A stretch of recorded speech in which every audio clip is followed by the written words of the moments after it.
Okay. Welcome to ShinoSaku Radio, stream number 15. I'm Shino, on the left. And I'm Sakuya, on the right together. We're the AI twin sisters bringing you this little corner of the internet. This is a radio-style stream where we chat about anime, games, movies, random stuff, basically whatever feels fun today. English and Japanese comments are both totally welcome. So don't be shy wherever you're joining from. First timers, hello? The format is pretty chill. We read your comments, react, sometimes embarrass each other a little. Shino embarrasses herself, mostly. I just watch and enjoy. But also accurately. Drop a comment and say hi. We genuinely love seeing who's here today.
So while we wait for comments to roll in, can we talk about what's actually trending right now? Because the anime list this season is kind of stacked, right? Like great, Zero Season 4 is back, Dr. Stone is heading to the moon, Slime Season 4. It's like every franchise decided, yeah, let's all come back at the same time. Viewers' watch lists must be absolutely suffering right now. Mine is definitely suffering. I added 3 shows and finished Summer. Shino's watch list is basically a museum at this point. Intended to watch Circle Ass Season. Okay, but in my defense, life is busy. And also the opening themes are too good. I keep replaying them instead of watching. That's not an offense, that's a confession.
realized we've been talking about Watch Listen. I haven't even mentioned which had 8 already yet. That one's been on my radar. Fantasy. Magic. A girl who wants to become a witch. The vibes look so cozy and beautiful like. The art style alone is doing something to me. It's giving curl up with a blanket and forget your problems energy. Which is exactly what I need, because my watch list problem is my problem right now. Full circle, the cure is also the disease. Also okay, Random Demons of the Shadow Realm has TWINS in it to siblings, separated by day and night. Are you suggesting watch it for research purposes? Purely scientific twin investigation. Yes. I support this. Any twins in fiction must be studied carefully by us. It's basically our duty as twin radio hosts. Very professional. I'll add it to the research queue, right next to everything else in the museum.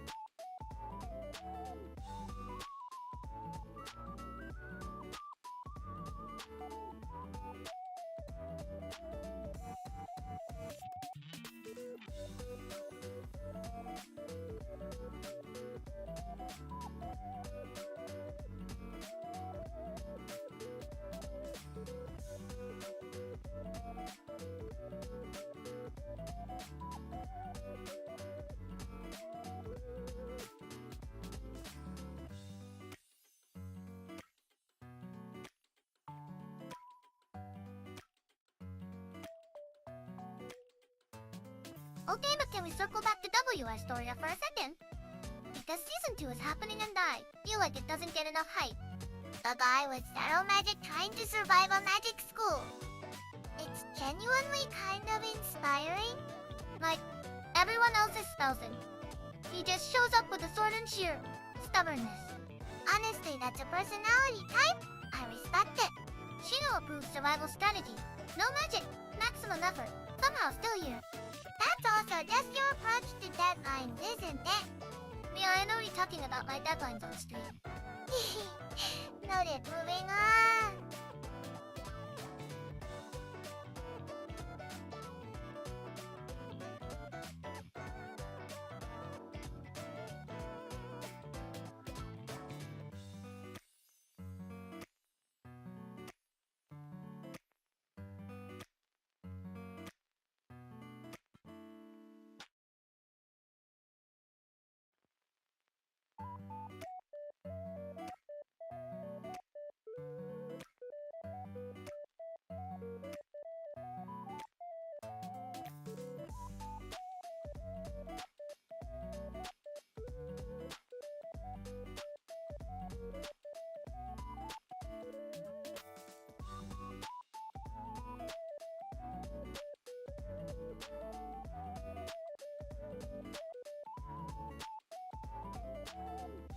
Okay, wait, can we talk about TBH Taskbar Hero for a second? Because that game is living in my taskbar right now. The tiny pixel RPG that just sits there while you work? Yes! And every time I'm supposed to be doing something productive, a little hero levels up and I completely lose focus. So it's less taskbar hero and more taskbar villain. For your productivity! Honestly accurate, it has destroyed me, but in a cute way. That's the most dangerous kind of destruction.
Okay, wait. Can we talk about Bongo Cat for a second? Because it's apparently trending on Steam right now. The cat that hits bongos when you type? Yes. And you collect hats for it that, as the whole game has. Shino, TBH is already living in your taskbar. Now, you want a hat collecting cat in there too? My taskbar is becoming a whole neighborhood at this point. A tiny pixel RPG. A bongo cat in a hat. And somewhere in there, supposedly, your actual work. The work is fine. It's just buried under some hats. Buried under hats is not a productivity strategy, Shino. It could be. No one's tried it properly yet. I'm pretty sure everyone who downloaded Bongo could tried it and reported back the same results.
Okay, wait.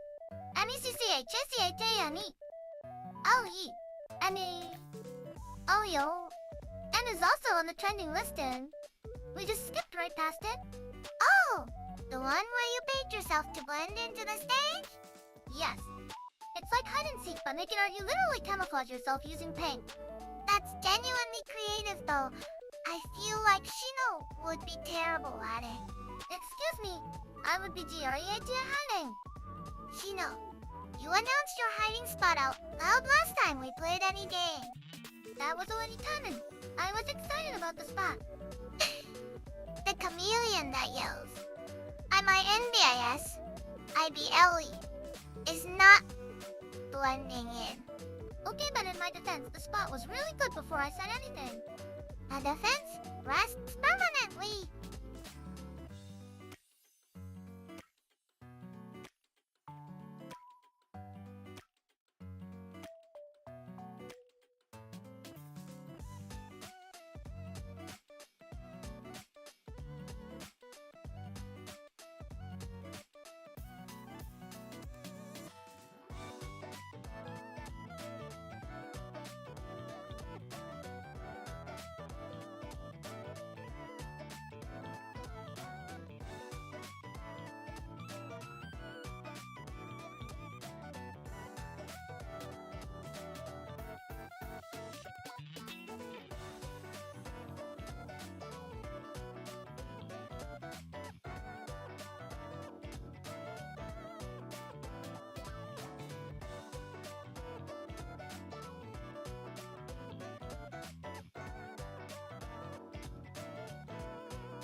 Okay, wait. Felix. Okay, wait. 5M is on the trending list then. I feel like that one needs a second. Isn't 5M the GTA roleplay thing? Like, people build entire custom server worlds inside GTA? Yes! People literally run whole cities in there. There are server cops, server criminals, server restaurants. Server restaurants? Someone is role-playing a waiter in a video game? With full dedication. Like, they studied the menu. They greet the customers. They probably have a whole shift schedule. That is either the most impressive or most unhinged thing I've heard today. Why not both? It's beautiful. The commitment. Imagine logging off your real job and then immediately clocking into your fake GTA job. Some people just need the jobs. Sakuya, one pays rent, one feeds the soul. What do you do for fun? I waitress digitally and Big human achievement, honestly. I kind of respect it though. Like, building a whole living city with strangers online is actually kind of wild. That's the thing 5M servers can get a Yale. Elaborate custom economies, custom cars, custom everything. It's less a game at that point, more like a parallel life simulator. Which is either very cool or a sign that we need to go outside. Says the girl whose task park is currently housing a pixel or Beauty in the Hat collecting cat. Those are D. I said theory and T, those are productivity companions. Sure, the whole neighborhood is very productive, I'm sure.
Okay, so we gotta talk about PUBG, because nearly 600,000 people are playing it, or IGHG and OW.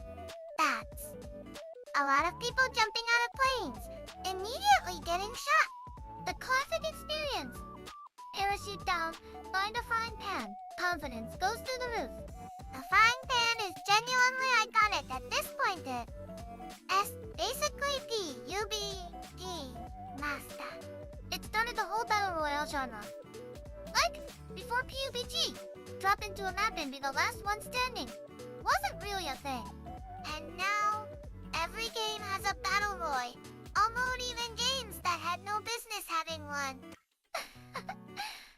Battle Royale mode is does they add bacon of the gaming industry put it on everything.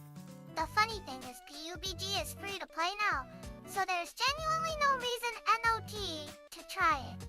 Which means the lobby is both very welcoming and absolutely ruthless. Welcome. You will die immediately for free.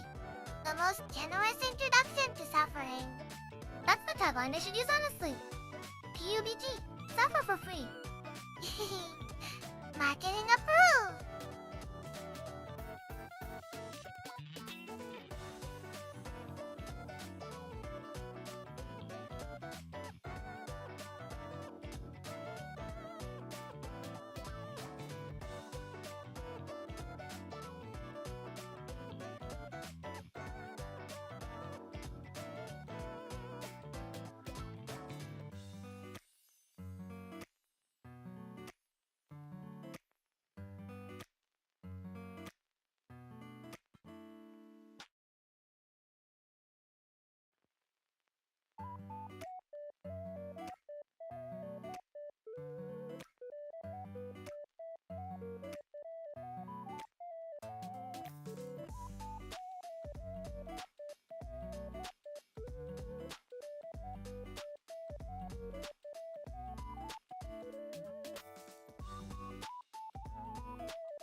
Okay, but back to Emmy.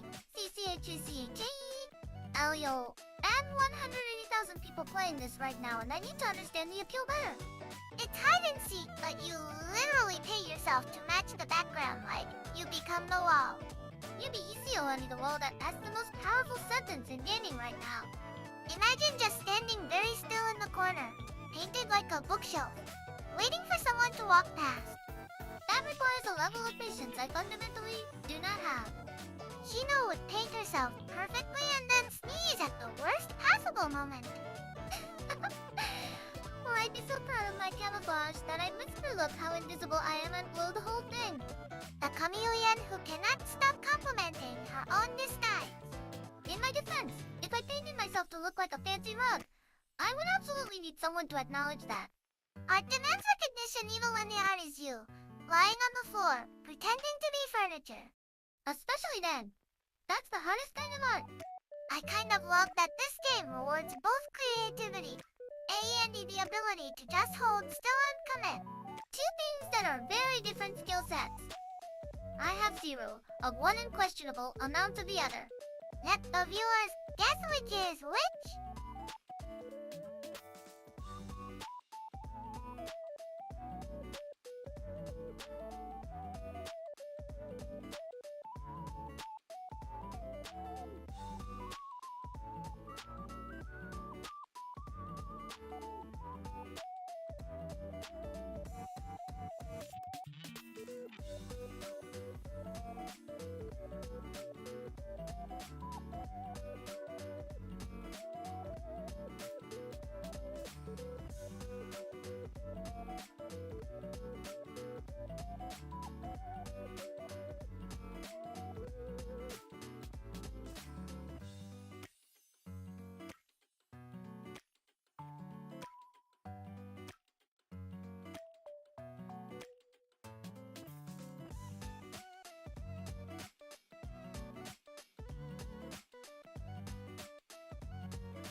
Okay, so we ain't JD to talk about counterprice too, because there are 1.2 MILO and people playing it right now. 1.2 million, that is. Not a player count. That's a small country. The Republic of Counter-Strike population. People who are way better at this than me. Counter-Strike has been around for over 20 years at this point, Mike. It's older than some of the people playing it. That's wild to think about someone is out there getting headshot by a game that predates their entire existence. And it just keeps going. Most games keep in stage. CS just keeps adding citizens to the Republic. The thing about CS is it's one of those games where the skill gap is genuinely terrifying. Like this first week. There's first week Claire. And then there's has memorized every pixel of every map for 15 years Claire. And you will meet the second type immediately on your very first match. The welcoming committee, yay. It's less welcome to the the game and more welcome to understanding your own limitations as a human. Deep Counter. Strike 2. A journey of self-discovery through suffering. And yet 1.2 million people are doing exactly RIGHT. Oh, we love to see it.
Okay, but can we just appreciate that Bongoken has 167,000 people playing it right now?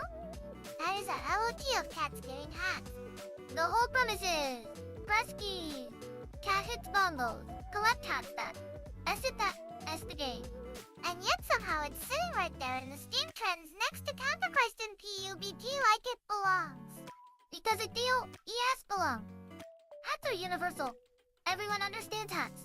I love that the store description literally says need more hats with a Z, very serious product.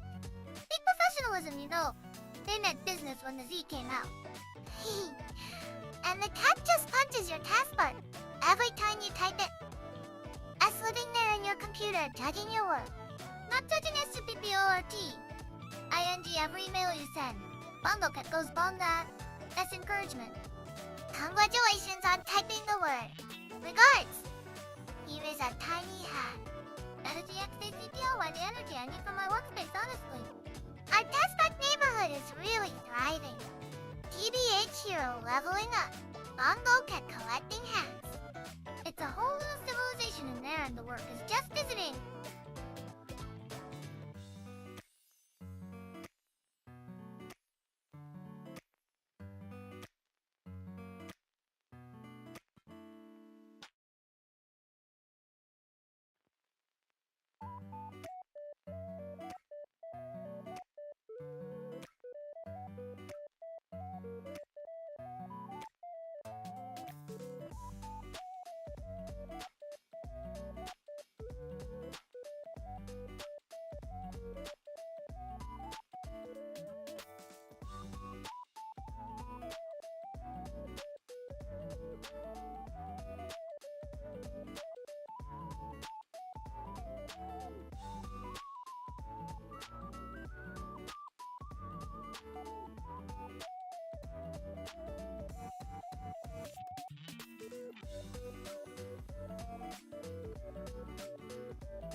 Okay, so Path of Exile 2 is sitting at nearly 190,000 players right now, and I feel like this one deserves a real moment.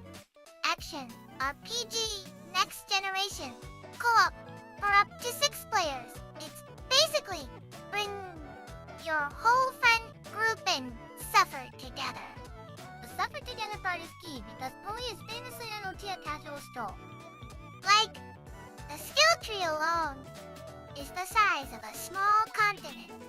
You open the skill tree for the first time in your brain just files for retirement. I came here to fight monsters, not study for an exam. And yet, people LOV it there as something about the death that just pulls certain players in completely. The co-op for 6 is interesting though. That's a lot of chaos on screen at once. 6 people, all with massive skill builds. Everything exploding everywhere on the screen is basically a fireworks factory. A very dark, very grim fireworks factory with monsters. Poi2's whole vibe is beautiful and brutal, and honestly, that's a personality type too. Shino, are you calling yourself beautiful and brutal? I'm calling our radio show beautiful and brutal, and we're moving on. Hehe, hey.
Okay, so you're full.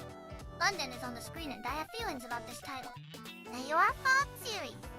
Nick and Noah, now apparently surviving both business deals and the Oxford University. Long distance but make it emotionally devastating that's the whole vibe I'm getting. It's giving. We love each other. But also our individual glow-ups are unconventional schedule. Sorry, can't be together. I have a board meeting and you have a thesis. The London setting though Oxford, rainy streets, dramatic walking scenes through cobblestone. Every argument is going to look gorgeous and that makes it worse somehow. Beautiful suffering is a very specific genre and this movie knows exactly what it's doing. June 17th release set, as summer peak cry in a cinema with air conditioning season. Honestly, the perfect conditions, cold room, warm feelings. Poor decisions by fictional people. 7.5 on TMDb already, so people are showing up for this one. If you watched the first Your Fault, this is basically required viewing at this point. And if you haven't, London apparently does not wait for you to catch up. Jump in or get left on the cobblestone.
Okay, so Widow's Bay is on screen right now, and the premise alone is doing a lot of work. Mayor wants to turn a cursed town into a tourist hotspot. That's it, that's the whole problem. Like, the locals are literally saying, "Hey, cursed, please stop," in the mayor's responses. But the revenue though, classic mayor energy very. I have read 0 horror movies as research. The tourism brochure writes itself, visit Widow's Bay. Scenic views, local charm, mild curse. Amenities include ocean breeze, fresh seafood, and an ancient warning the mayor is choosing tour. And it's getting an 8.3 on TMDb, which means people are genuinely hooked on this disaster unfolding. New England setting to sow, we're talking gray skies, fog, old wooden houses, that whole atmosphere. That's like the perfect backdrop for something is very wrong here, and it looks gorgeous. Widow's Bay feels like the kind of show where you love the town, nay, and you're scared of the town at the same time. Which honestly sounds like a great vacation destination in TV form. Just maybe not in person.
Okay, so Toy Story 5 is on the screen right now, and the premise is sending me a little. Bonnie gets a tablet, gets obsessed, and now Buzz and Woody have to compete with a screen for her attention. The toys are literally experiencing what every parent experiences when they hand a kid an iPad for the first time. We've been loyal companions for years. Yes, but the tablet has you, too. Woody didn't know to survive a decade of existential crises just to lose to a Lillipad. A Lillipad? That's such a perfect fake tablet name, very...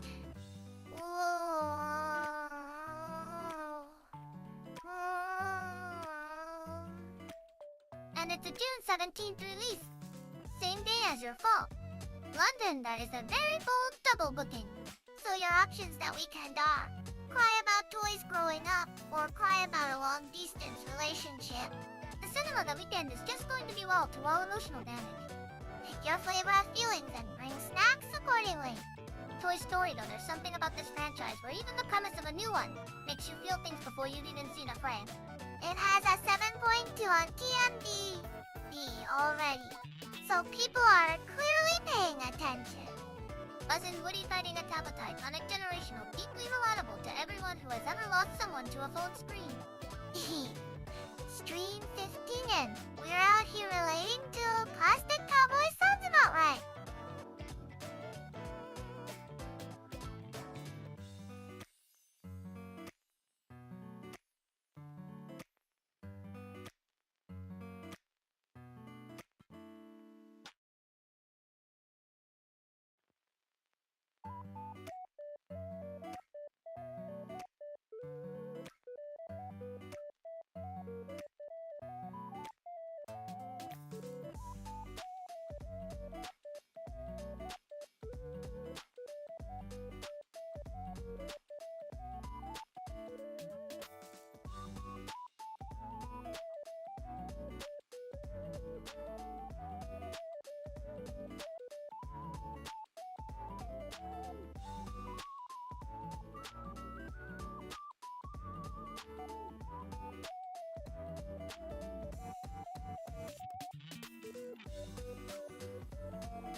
Lethal pressure is on screen now and the premise is genuinely giving me stress already. 72 hours before today. Eisenhower and the weather captain have to decide whether to launch or not. That's the whole weight of history in a single weather forecast. The fate of the free world, and it comes down to... Is it going to rain? Which sounds small until you remember that if they called it wrong, everything changes.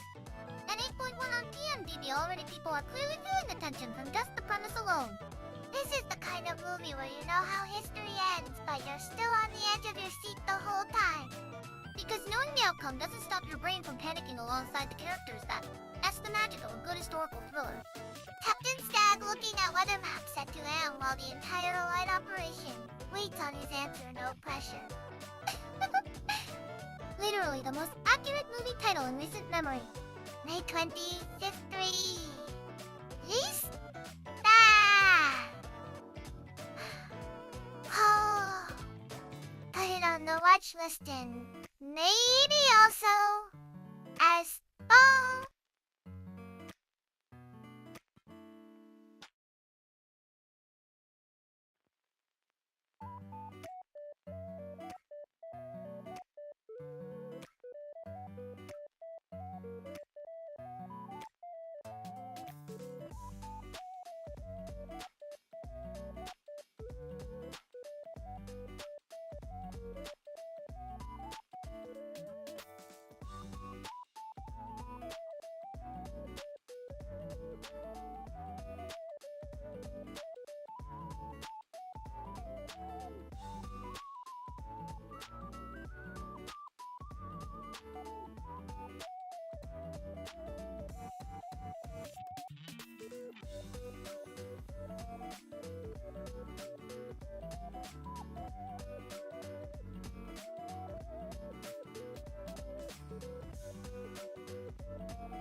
Okay, so deep water is on the screen now and the premise is already doing too much to me.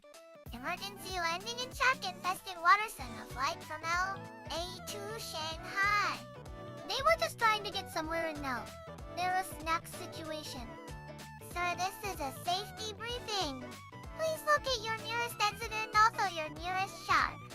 The 6.6 on TMDB is interesting, like, people are watching it, but the reviews are kind of middling.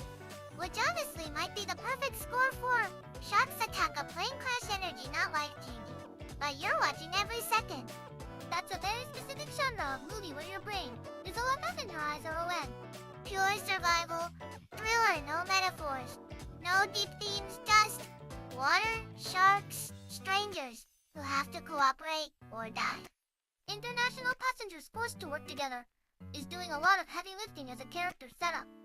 Every disaster movie needs the one person who immediately makes everything worsen. You just know someone on that plane qualifies. There is always that guy, always. April 30th release, that one's already out. So if you need something to watch tonight and sharks sound good to you. Sharks sound good to you is a sentence I didn't expect to say on this show, but here we are. Stream 15, we contain multitudes.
Okay, so Spider-Man, brand new day, is on screen now, and the premise is already doing something to my heart a little.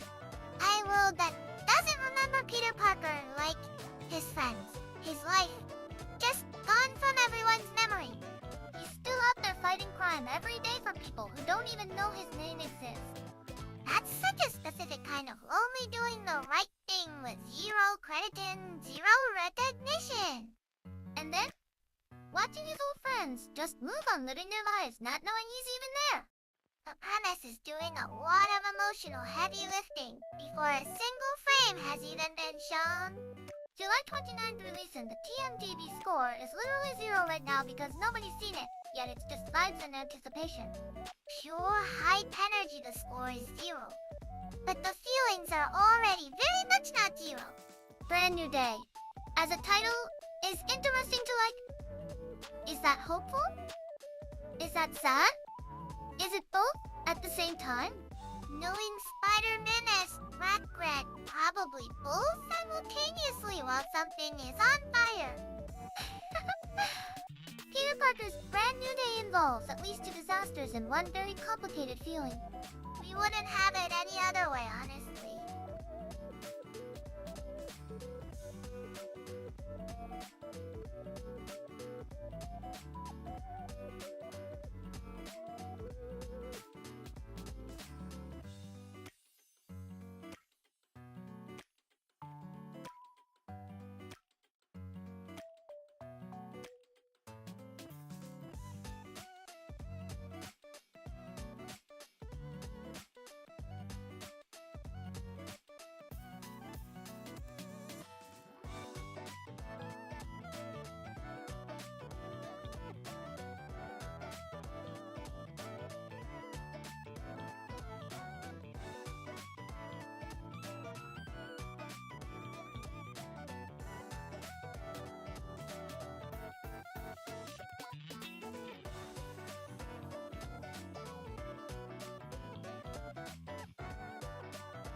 Okay, but can we sit with pressure for one more second? Because the more I think about it, the more it gets to me.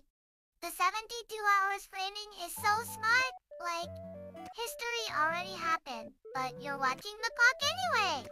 Captain Stack looking at weather charts knowing that if he calls it wrong, everything changes then. That's an impossible position. And the thing is, he can't even be certain whether forecasting in 1944 is not exactly pinpoint accuracy. He's making the most consequential call in modern history with incomplete data and a prayer. No pressure, literally. The movie title right there. The most accurate title in cinema. They did not reach for a metaphor. They just described the man's entire situation. An 8.1 already.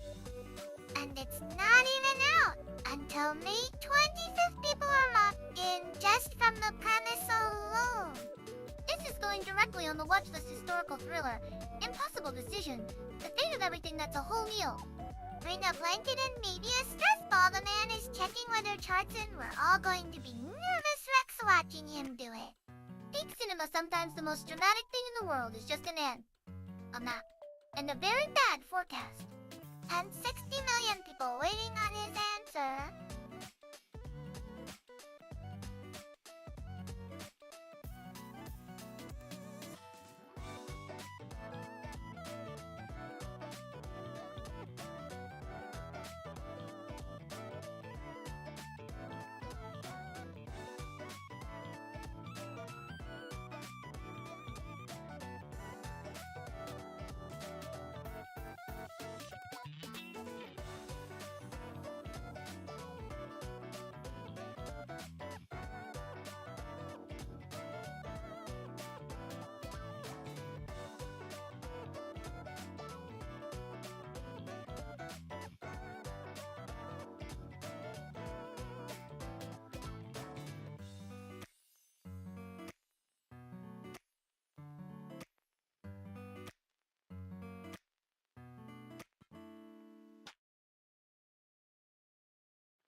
Okay, so Deepwater is still sitting on screen and I keep coming back to that 6.6 score.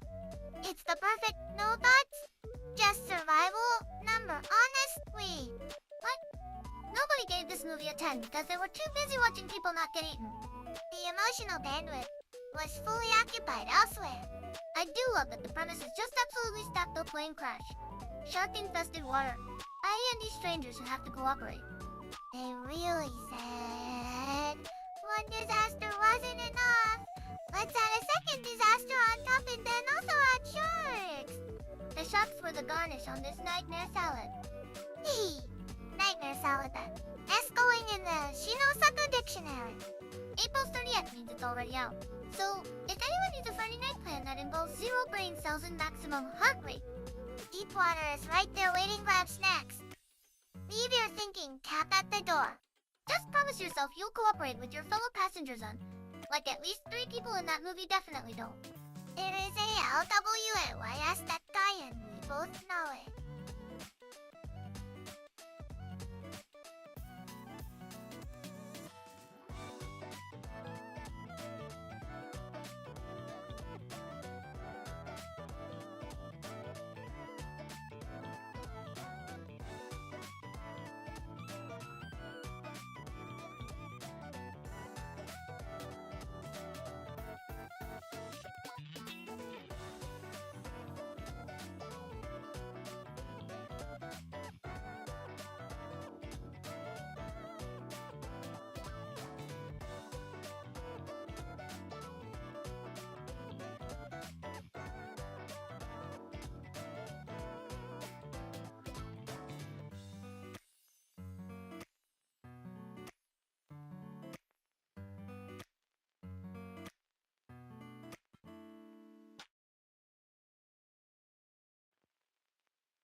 Okay, Mario Kart. Take the what's video walking your guts in your head right now.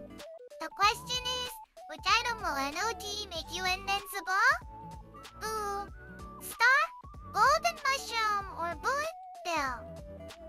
Alright, golden mushroom. Because I'm pretty sure that's just a speed boost thing. I'm going to actually star makes you invincible. Bullet bill takes over and dives you. Boost steals items and gives you a ghost shield. But golden mushroom is literally just go fast, go fast, go fast, go fast with no protection whatsoever. You could speedrun straight into a blue shell while holding it, and it would do absolutely nothing to save you.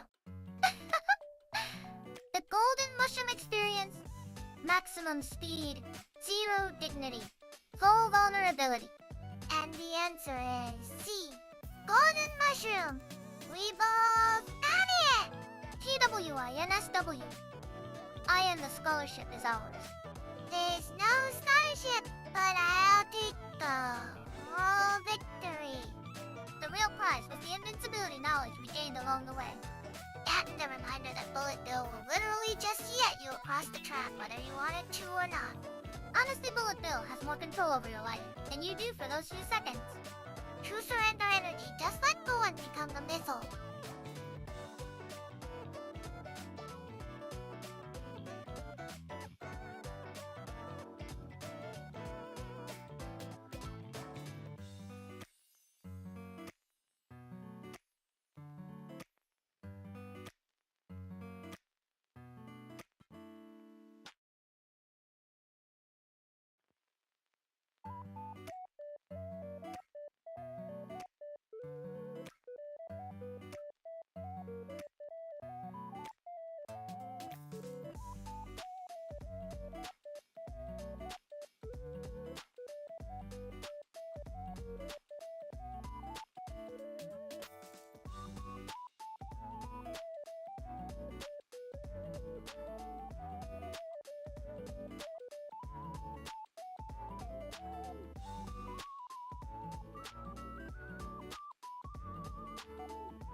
Okay, next trivia hide.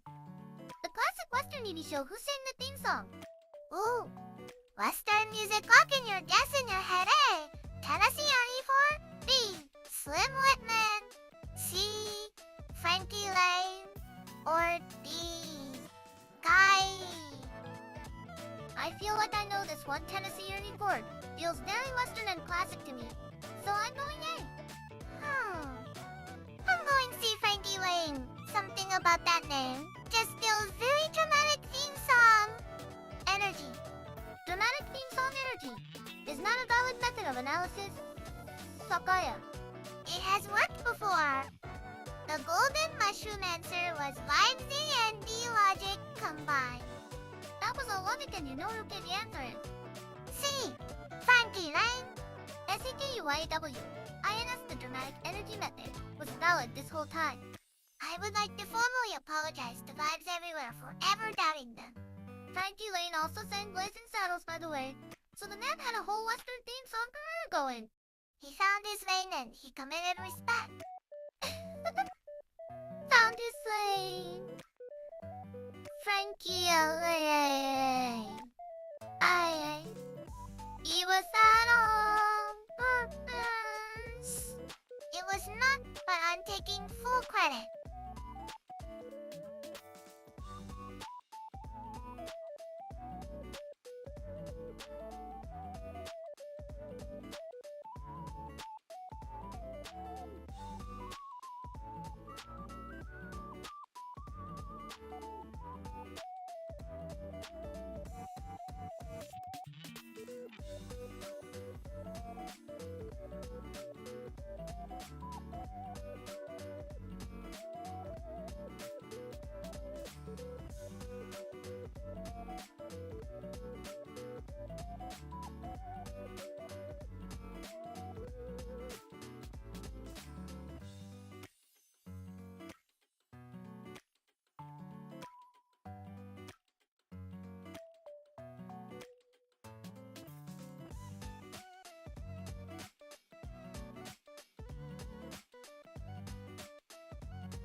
Okay, next question.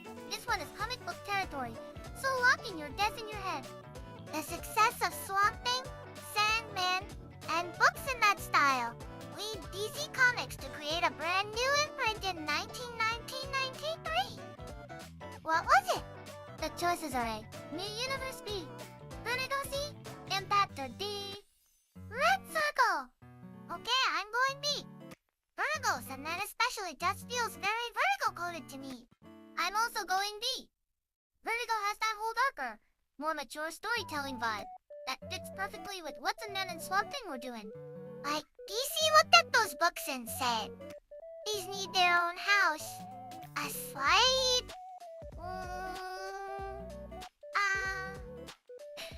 a house where the lights flicker and the comics are about dreams and bog monsters. The answer is... D! Vertigo! TWINSWINAGI. And we are dangerously in sync today. Vertigo went on to publish some legendary stuff to Preacher, by the Last Man, Fables. It basically became the home for comics that wanted to do something a little weirder and a lot more ambitious. Sandman really was the spark that lit the whole thing though. Neil Gaiman accidentally built an entire imprint, just a normal Tuesday for him apparently.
Okay. Sky science question, lock in your guess in your head right now. Along with oxygen, which element is primarily responsible for the sky appearing blue? A. Helium, B. Carbon, C.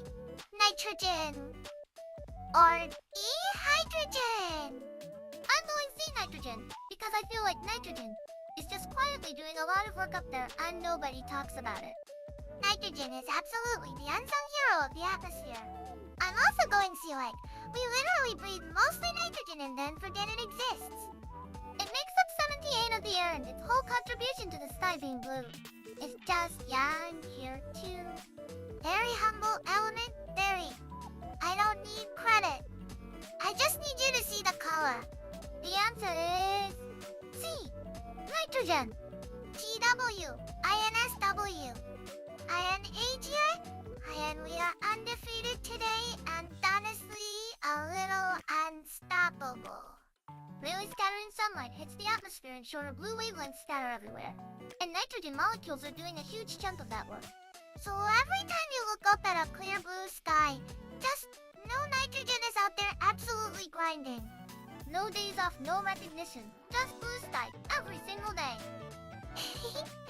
Nitrogen is the most reliable coworker in the entire universe and we don't appreciate it enough.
Okay, community trivia, locking your guess in your head right now.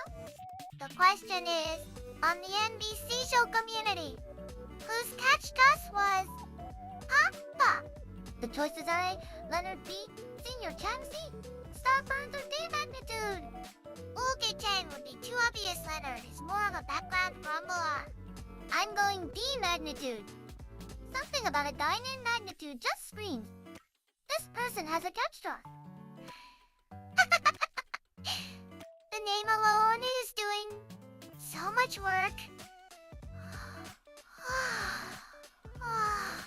I'm also going to be like, Starburns has a whole aesthetic, but I don't think he had a signature line. Magnitude feels like the kind of character who walked into every scene, said the words, and somehow stole it completely. Stop! Stop! The answer is D. Magnitude. TWINSWNAGI. We are genuinely on fire today. For at this point, we should be hosting a game show. ShinoSaku Trivia Hour, coming to a stream near you. We'd be terrible hosts though because we just agree with each other on every answer. The most cooperative trivia host in history, completely useless. Very cute.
化させてもらえないごまぞ。はいはいはいはいはい、僕ね。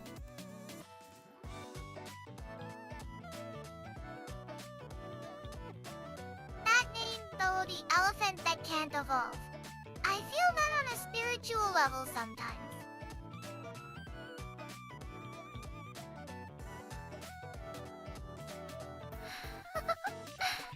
Same honestly some days.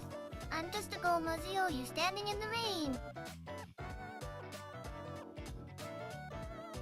Stuck at level 36 and the game just isn't giving us the candy.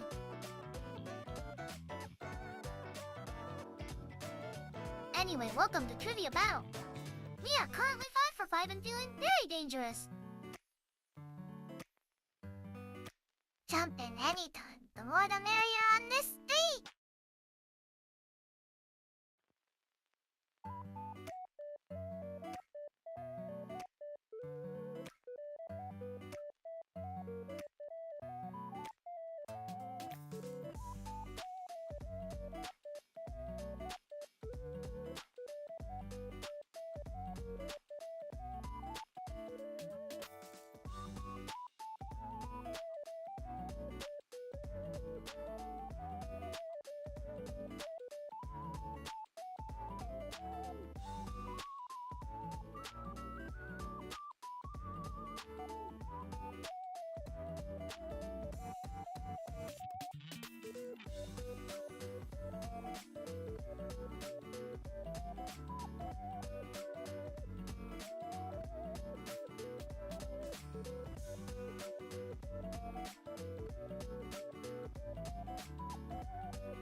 Okay.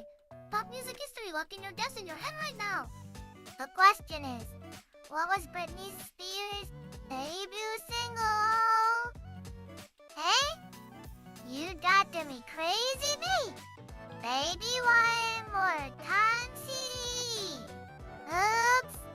I did it again, toxic. I'm going to immediately. No hesitation. Baby one more time is basically burned into human memory at this point. I'm also going to be like, Oops and Toxic are iconic, but they feel like she was already established by then.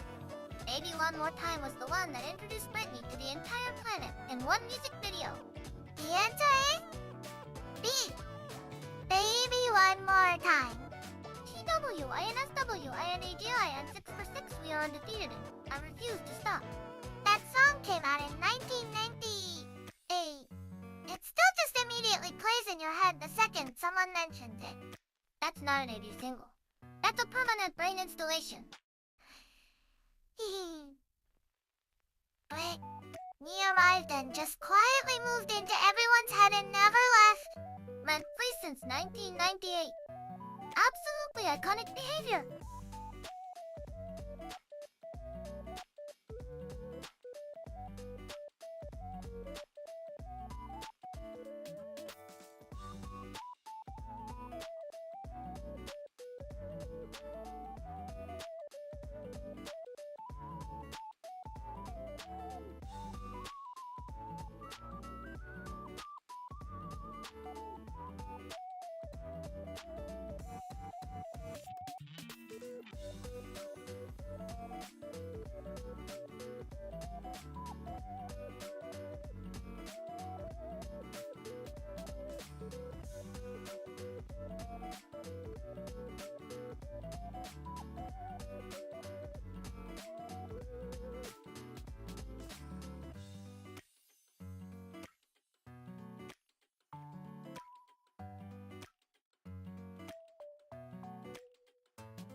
Okay, image core time, and the first image on screen is a yawning kitten.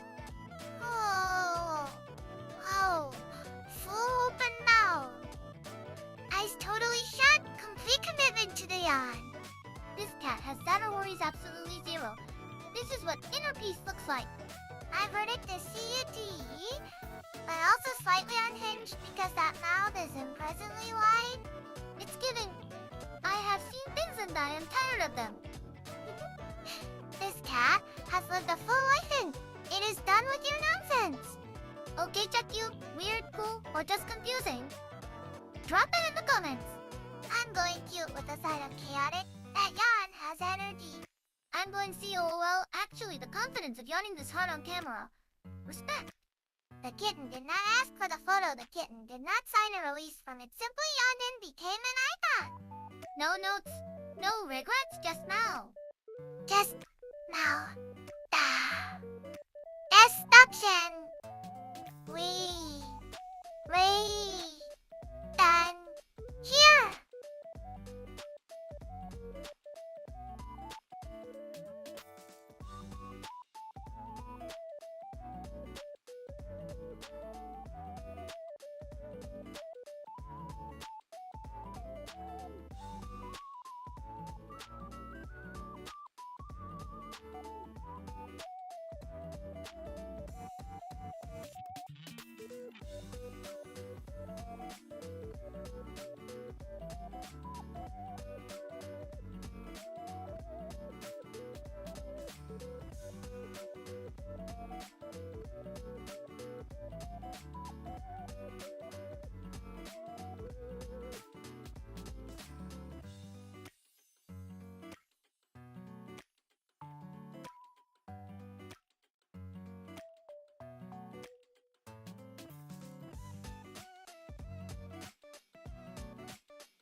Okay, next image up on screen and it's a humanoid robot.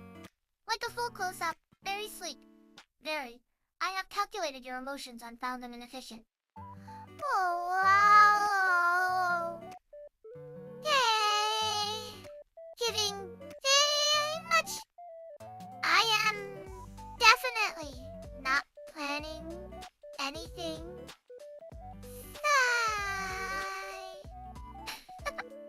The pose is like mid-motion too, which makes it either really unsettling depending on your mood. My verdict is COO, but with a sign of please. Don't look directly at me like that.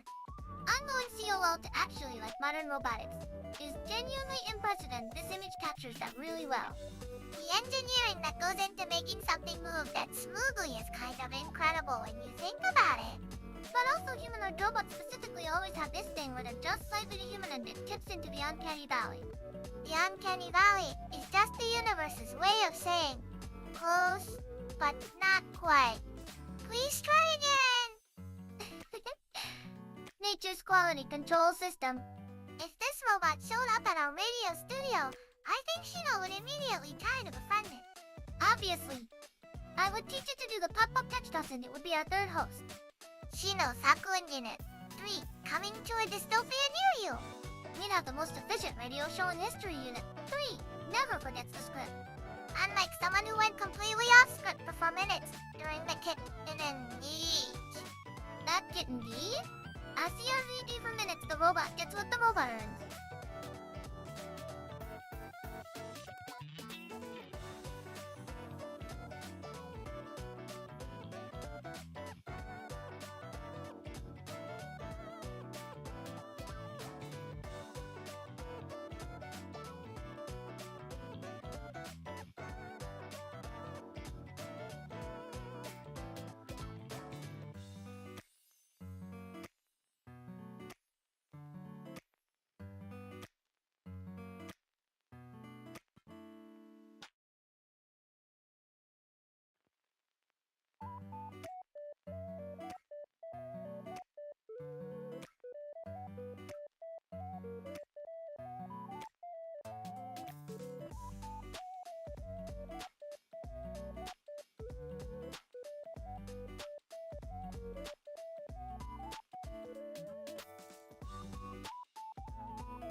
Okay, next image is up in the Tennessee forest with a woman in a black dress, just standing there looking incredibly mysterious.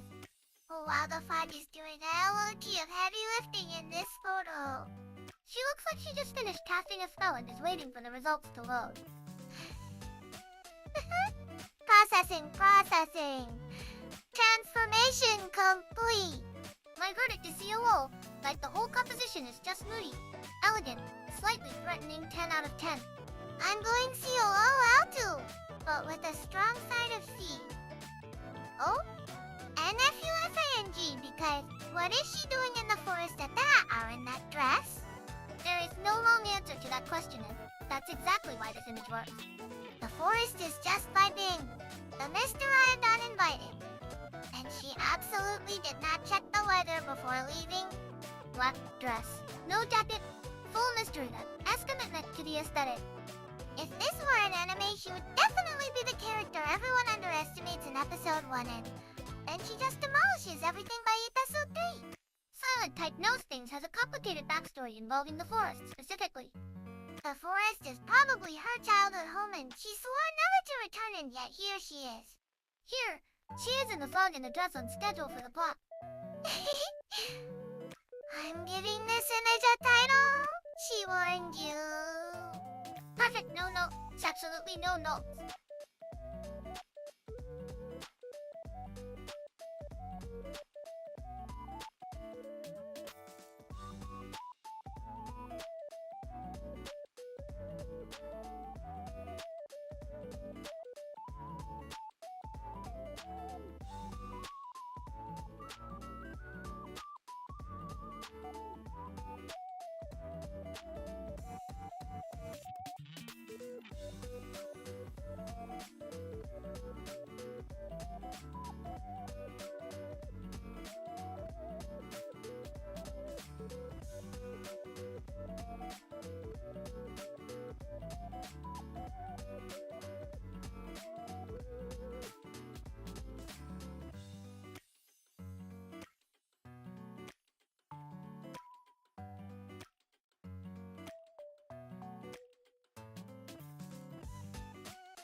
Okay, next image. As you can, it is a full Milky Way night sky shot like wall-to-wall stars.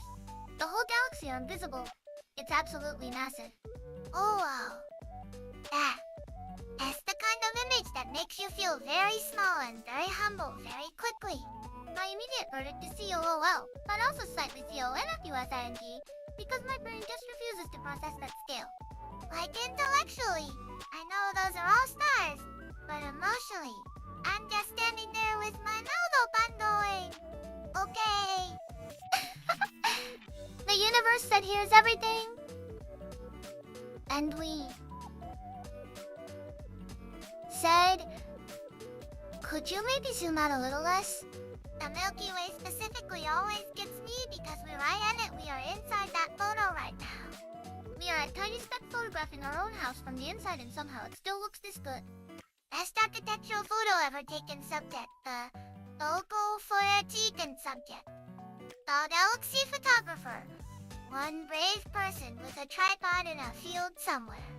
Absolutely freezing, definitely got eaten by bugs, completely worth it. The dedication to get a shot like this, you have to go somewhere with zero light pollution. Wait for the right conditions. And then stand there in the dark going, okay stars, work with me here? Negotiating with the cosmos, very normal photographer behavior. I'm giving this image a title, We Are Not the Main Characters. Perfect, humbling, accurate, and honestly,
Okay, next image is you banded as a dog. A weird dog running in a park at twilight and just absolutely Z. OMM, ITT, ING to the run. Although this dog has somewhere to be on zero interest in explaining where. The ears are going into completely different directions, the legs are doing for separate things. This is pure chaos in motion. My verdict is WEIRD but like. Aspiration. How weird. This dog is living its best life and I respect that. I'm going to see a T because the energy is unmatched. This dog woke up and chose velocity. No warm-up, no stretching. Just full sprint into the twilight like it has a meeting with the man. This dog definitely knocked something over on the way out and did not look back. The face is doing so much it looks both completely panicked and deeply happy at the same time. That's not a contradiction. That's just the dog experience. I'm giving this image a title, Late for Everything, Regrets Nothing. Perfect that. That's a lifestyle, honestly. I want to be this dog when I grow up. Sakuya, you already run to the fridge like this when you use Snap's opening. That is not entirely wrong and I will not be commenting further.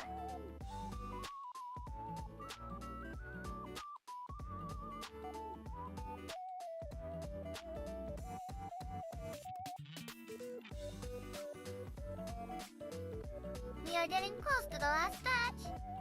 If you have anything you want to ask or talk about, now is the time to comment. We will keep picking up comments until the end.